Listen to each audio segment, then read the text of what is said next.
고 구하라 씨의 사망 사건을 계기로 양육을 포기한 부모가 유산을 받도록 해선 안 된다는 목소리가 커지고 있습니다. 이런 목소리를 반영한 구하라법이 국회 문턱을 넘지 못하는 사이 제2, 제3의 구하라 사건은 계속해서 나오고 있습니다. 오늘의 그래픽 뉴스, 구하라법은 언제쯤입니다. 지난해 11월 구하라 씨가 숨진 뒤 20여 년간 연락을 끊고 살던 구 씨의 친모가 나타나 유산 상속권을 제기한 사실이 알려지면서 사회적으로 많은 논란이 됐었죠. 당시 구하라 씨의 친오빠가 양육 의무를 저버린 친모는 재산을 상속받을 자격이 없다면서 구하라법 제정을 청원했습니다. 하지만 구하라법은 본회의에 오르지 못한 채 폐기되고 말았습니다. 이렇게 구하라법이 국회의 문턱을 넘지 못하는 사이 최근 서울에선 20대 후반의 딸이 암으로 숨지자 생모가 28년 만에 나타나 억대 보험금과 유산을 수령한 사건이 있었습니다.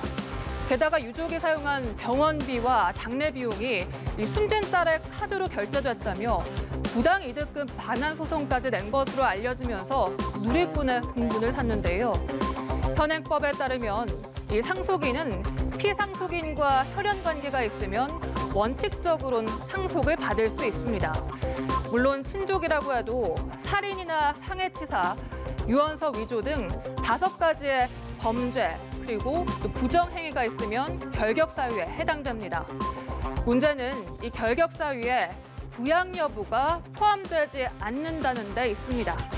이런 점 때문에 수십 년 동안 연락을 끊은 채 남보다 못한 사이로 지낸 친부모가 상속권을 주장할 수 있는 겁니다. 구하라법은 이 상속 결격 사유로 부양 의무를 현저히 게을리한 사람을 추가하자는 게 핵심인데요. 하지만 법조계에서는 그 부작용을 우려하는 목소리도 나옵니다. 부양 의무를 현저하게 게을리한다. 이 개념이 불명확하다는 겁니다. 피상속인에 대한 부양 의무를 어디까지로 볼 것인지, 또 그 의무를 현저히 게을리했는지를 판단하는 그 기준은 무엇인지 등이 명확하지 않기 때문입니다.